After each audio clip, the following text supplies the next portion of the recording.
Selamat siang Pak Sis, ATT 258 Alpha. Pada pertemuan kali ini kita akan bicara mengenai perawatan steering gear atau mesin kemudi, yaitu pada pertemuan yang ke-12.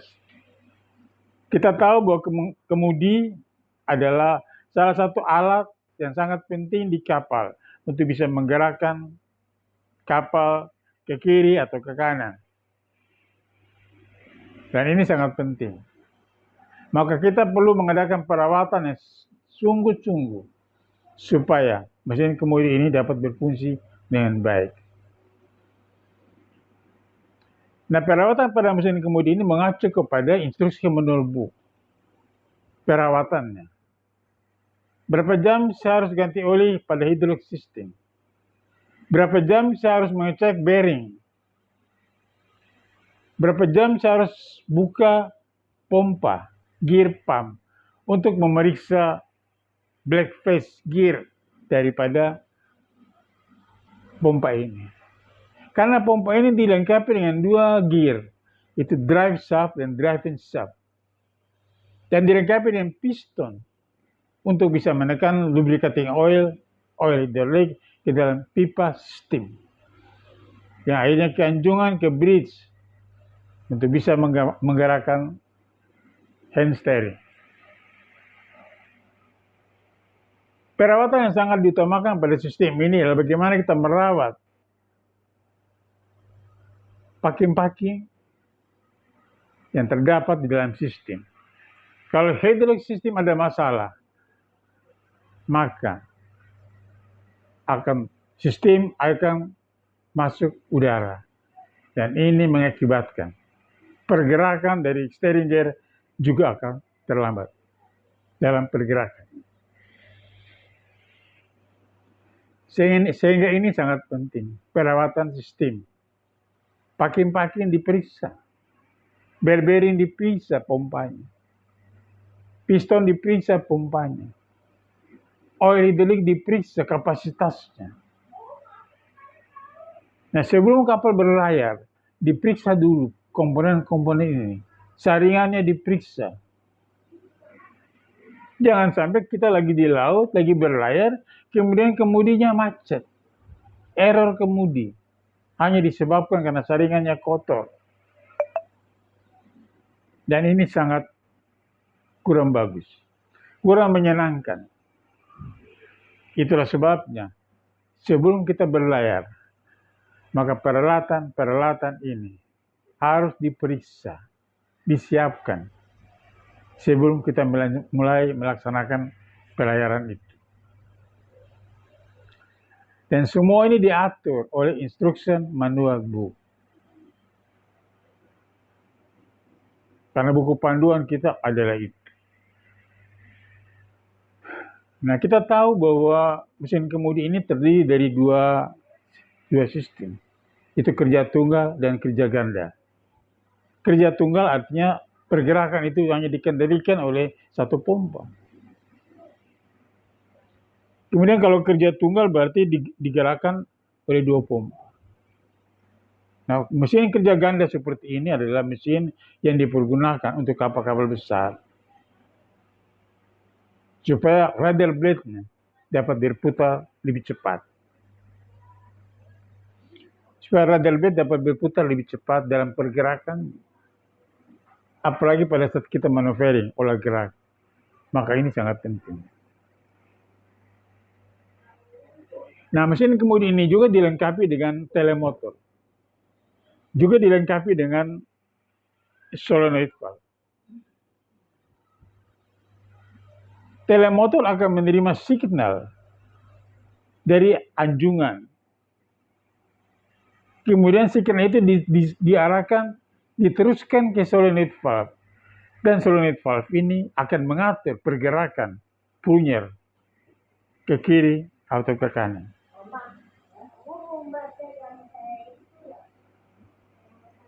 Dan ini sangat penting. Pada waktu kita melaksanakan tugas jaga, sebelum kita turun ke kamar mesin, maka pertama-tama kita dulu harus periksa dulu steering gear saya bagaimana. Steering gear diperiksa dulu. kondisinya bagaimana?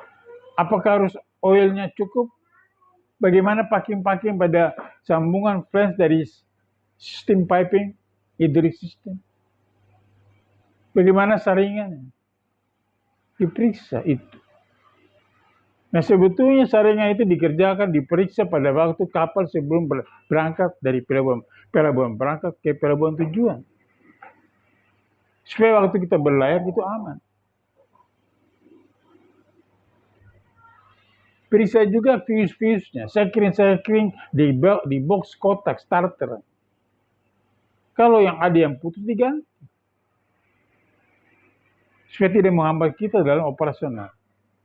Jangan sampai begitu kita mau berangkat, setelah kemudian tidak mati, tidak hidup. Karena fuse-nya putus. Hal-hal kecil ini harus diperhatikan. Itu yang penting. Packing diperhatikan. Ada kebocoran tidak di sistem. Kalau terdapat kebocoran di sistem pada sistem hidrolik, maka akan terjadi kendala. Pergerakan rudder stroke juga tidak terlalu bagus. Tidak terlalu cepat mengembalikannya. Dan kita juga harus tahu bahwa persyaratan cikar kiri atau cikar kanan adalah maksimum 30 derajat. Jangan melewati 30 derajat. Karena melewati 30 derajat, maka kemungkinan besar rudder stroke tidak bisa kembali lagi kepada posisi tengah-tengah. Maka sebaiknya diberikan tanda. Maksimum cikar adalah 25. Mau cikar kiri atau mau cikar kanan. Agar supaya dalam pengoperasiannya tidak menjadi kendala. Sebab kalau kita melaksanakan cikar yang melebihi maksimum, maka akan mengakibatkan rudder stroke tidak bisa kembali pada posisi netral, posisi tengah-tengah. Sehingga kita harus setting lagi. Termasuk solenoid valve kita lagi setting lagi. Kita menekan dia pada posisi maju, posisi kiri atau kanan.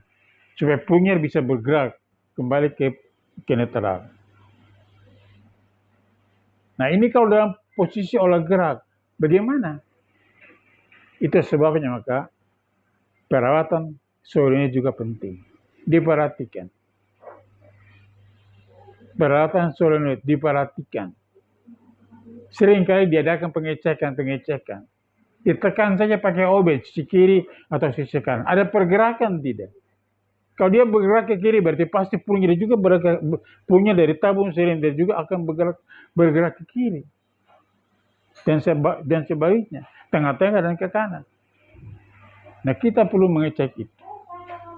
Sehingga tidak menjadi hambatan pada waktu kita olah gerak. Kita mengecek control valve. Kita mengecek relay valve dari hidrolik system. Relay valve itu kan mengatur mengenai tekanan yang telah ditentukan, disetting berapa tekanannya. Rata-rata kemudian ada 40 kilo. 40 kilo tekanan yang diberikan ke sistem supaya bisa menggerakkan rudder stroke. Kita cek itu relay valve itu. Periksa. Kita cek control valve. Control valve itu adalah mengontrol berapa kecepatan aliran hidrolik yang masuk di dalam sistem. Itu diperiksa. Kalau dalam pengoperasian penunjukan antara bridge dengan steering gear room ada deviasi, kita harus rubah. Andai kata jarum indikatif di bridge, andai kata jarum indikatif di bridge menunjukkan 0 pada posisi tengah-tengah. Kita kontrol dulu di steering gear room, apa sama tidak? Karena harus 0 juga. Di bridge 0, di steering gear juga harus 0. Supaya akurasi penunjukan. Kalau tidak akurasi, kalau di steering gear room posisi 0, sementara di bridge deviasi 5, ya kita harus merubah supaya sama-sama akurasi, 0 sama-sama. Bridge 0, di steering gear juga 0. Sehingga teman-teman di deck dapat mengoperasikan dengan baik. Robah itu. Cara merubahnya, buka kap kaca pelindung daripada indikator, dan kita setel jarum sesuai dengan jarum yang ditunjukkan di steering gear room. Posisi 0. Kalau tidak, ini sangat membahayakan pada waktu teman-teman di deck mengadakan pengoperasian, khususnya pada saat olahraga. Nah, semua perawatan-perawatan ini diatur di instruction manual book. Kapan saya mau mengganti oli? Kapan saya mau periksa gear? Kapan saya mau meriksa piston? Semua itu acuan di instruction manual book. Jadi kita bekerja berdasarkan instruction manual book. Jangan tunggu dulu breakdown maintenance baru dikerjakan. PMS harus berjalan secara bagus. Jangan tunggu dulu kapal rusak. Jangan tunggu dulu kemudian rusak baru dikerjakan. Tidak bisa begitu. Laksanakan sebelum kita berangkat, adakan pengecekan pemeriksaan. Pada waktu olah gerak, ada tes kemudi. Wah, itu harus. Saat olah gerak, tes kemudi, cekar kiri, cekar kanan. Kalau ada masalah, kita laksanakan. Kenapa ada masalah? Ini harus penting. Nah, semoga pelajaran ini akan bermanfaat bagi kita. Waktu saudara-saudara telah kembali ke kapal setelah selesai diklat ini, kembali ke kapal dan bisa melaksanakan itu secara bagus. Terima kasih atas kesempatan ini. Ada hal-hal yang kurang paham, silakan WA saya, tanya saya. Terima kasih atas partisipasi saudara. Sampai ketemu lagi minggu depan. Bye.